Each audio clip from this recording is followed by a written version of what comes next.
சொல்ல வேண்டியது என்னோட கடமை, கேட்க வேண்டியது உங்களோட கடமை. ஆடி மாசத்துல புதுமண தம்பதிகள் ஏன் பிரிஞ்சிருக்க சொல்றாங்க பெற்றோர்கள் முன்னோர்கள்லாம் அப்படின்ற முழு காரணத்தையும் முழு விளக்கத்தையும் சொல்றேன். அதே சமயம் ஆடி மாசத்துல எந்த ஒரு சுப காரியங்களும் ஏன் செய்யறதில்ல அப்படின்ற முழு தரவையும் சொல்றேன். மூணாவது பாயிண்டா வந்து பார்த்தீங்கன்னா ஆடி 18 ஏன் அப்படி சிறப்பாக கொண்டாடுறாங்க ஆடி ஆடி மாசத்துல அப்படின்ற ஆடி மாதத்துடைய அத்துணை முழு தகவல்களையும் வந்து பார்த்தீங்கன்னா உங்கள்கிட்ட நான் விவரிக்கிறேன். மறக்காம இந்த ஆடி மாசத்துல நிறைய சந்தேகங்கள் இருக்கும். அதை நீங்கள் தெரிஞ்சுக்கணும் நிவர்த்தி பண்ணிக்கணும்னு நினச்சிங்கன்னா அந்த வீடியோவை மறக்காமல் ஸ்கிப் பண்ணாமல் பார்த்து தெரிஞ்சிங்க. ஓகேங்களா?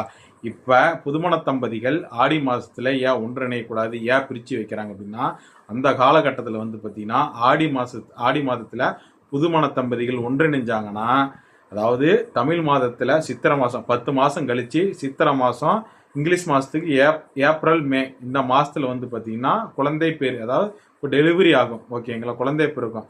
அந்த காலகட்டத்தில் வந்து பார்த்தீங்கன்னா இப்போ முதலான சித்திரை மாதமும் ஏப்ரல் மாதமும் கடுமையான கத்திரி வெயில் இருக்கும். நிறையா பேர் பார்த்துருப்பீங்க. சரிங்களா?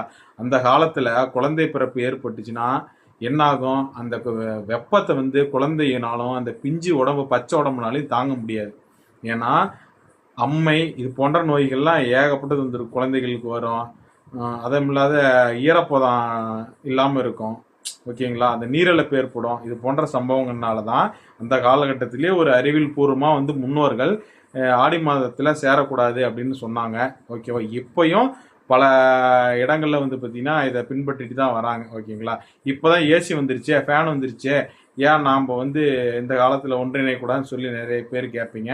அதற்கு ஒரு காரணம் இருக்குது. ஏன்னா வெய்ய காலத்தில், இப்போ நவீன காலத்தில் கூட வெய்ய காலத்தில் வந்து பார்த்திங்கன்னா அதிக மின்சார தேவை காரணத்தால் வந்து பார்த்திங்கன்னா நிறைய ஃபேன்சி ஏசிலாம் யூஸ் பண்ணிகிட்டு இருப்போம். எலக்ட்ரானிக்ஸ் சைட் யூஸ் பண்ணுறதுனால ஆட்டோமேட்டிக்காக என்ன வந்து நவீன காலத்தில் கூட வந்து மின் பற்றாக்குறை ஏற்படும். மின் பற்றாக்குறை ஏற்பட்டுச்சுன்னா கரண்ட் கட் ஆகும். ஓகேவா? அப்போ வந்து குழந்தைகள் தாய்மார்கள் வந்து சிரமப்படுவாங்க. சரிங்களா? நவீன காலத்துலேயும் பிரச்சனைகள் இருக்க தான் செய்யும்.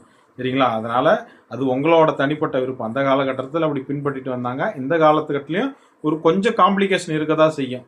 அதை உங்களோட விருப்பம், நீங்கள் எப்படி வேணாலும் செஞ்சுக்கலாம். ஓகேங்களா? இப்போ ரெண்டாவது, ஏன் ஆடி மாதத்தில் எந்த ஒரு சுப காரியங்களும் செய்கிறதில்ல, இப்போ அன்று முதல் இன்று வரை ஏன் செய்கிறதில்லைன்னா, அந்த காலகட்டத்தில் வந்து பார்த்தீங்கன்னா ஆடி மாதத்தில் விவசாயத்து தான் அந்த காலகட்டத்தில் விவசாயங்கள் சார்ந்தது எல்லாமே இருந்தது 100%. இப்போ தான் பிஸ்னஸ்ஸு தொழிற்சாலைகள்லாம் வந்துருச்சு. அந்த காலகட்டத்தில் விவசாயத்தை நம்பி தான் இருந்தாங்க.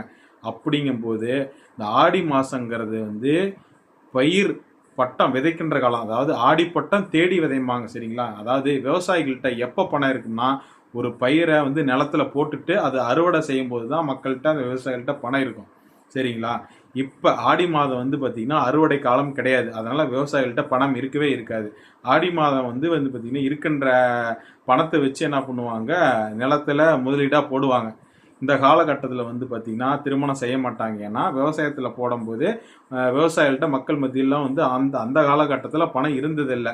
அதனால் ஆடி மாத காலத்தில் வந்து பார்த்திங்கன்னா சுபகாரியங்களை முற்றிலுமாக தவிர்த்துக்கிட்டு வந்தாங்க. அதையே இந்த காலத்துலேயும் இப்போ வந்து மக்கள் வந்து பின்பற்றிட்டு தான் வராங்க பாரம்பரியமாக. ஓகேங்களா?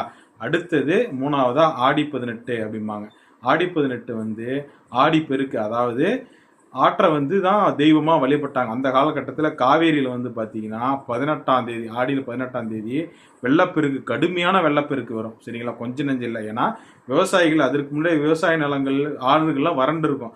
ஆடி மாதத்தில் தென்மேற்கு பருவமழையெல்லாம் மழை பெஞ்சு ஆறுகளில் பூரா தண்ணி வரும். ஏன்னா தண்ணி வந்தால் தான் விவசாயம், குடிக்க எல்லாத்துக்குமே அந்த காலகட்டத்தில் பயன்படுத்திட்டு வந்தாங்க. அதனால் இந்த ஆடி 18 வந்து தண்ணி வரப்போ மக்கள்லாம் போய் குளித்து அந்த இடத்துல விநாயகர் சிலையெல்லாம் வச்சு தேங்காய் பழம்லாம் உடச்சி சிறப்பாக கொண்டாடிட்டு வந்தாங்க. ஆடிப்பெருக்க சிறப்பாக கொண்டாடிட்டு வந்தாங்க. அதனால தான் வந்து பார்த்திங்கன்னா ஆடி 18 வந்தது. இன்னொன்று வந்து என்ன சொல்கிறாங்கன்னா, மகாபாரத தொண்டு தொட்டு அந்த பாண்டவர்கள்லாம் 18 நாள் போர் புரிஞ்சிட்டு வந்து தங்களுடைய ஆயுதங்களை வந்து ஆற்றில் வந்து கழுவியும் இறந்தவர்களுக்கு திதியும் கொடுத்ததாவா புராணங்கள் சொல்கிறது. அதனால தான் ஆடி 18 இவ்வளோ சிறப்பாக கொண்டாடிட்டு வராங்க அப்படின்ற தகவலை நான் உங்ககிட்ட சொல்லிட்டேன். இந்த ஆடி மாதத்தோட முழு தகவலையும் உங்ககிட்ட நான் தெளிவாக சொல்லிட்டேன்.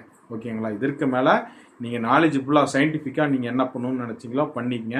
மறக்காமல் நம்ம வீடியோவை லைக் பண்ணிட்டு ஷேர் பண்ணிட்டு சப்ஸ்கிரைப் பண்ணிடுங்க. இது போன்ற சுவாரஸ்யமான வீடியோக்கள் நீங்கள் வேணும் அப்படின்னு சொன்னீங்கன்னா, கண்டென்ட் இதை பற்றியா பேசணும் டிஃப்ரெண்ட்டாக, எனக்கு இதை பற்றி கொஞ்சம் டீட்டெயிலாக விளக்குங்க அப்படின்னு நீங்கள் நினச்சிங்கன்னா கமெண்டில் வந்து நீங்கள் கமெண்ட் பண்ணுங்கள். நான் மறக்காமல் அது நல்ல கமெண்ட்டாக இருந்தால் நான் வந்து அந்த வீடியோவை கண்டென்ட்டாக எடுத்து பேசுகிறேன். நன்றி, வணக்கம். அடுத்த வீடியோ சந்திப்போம். பாய் பாய்.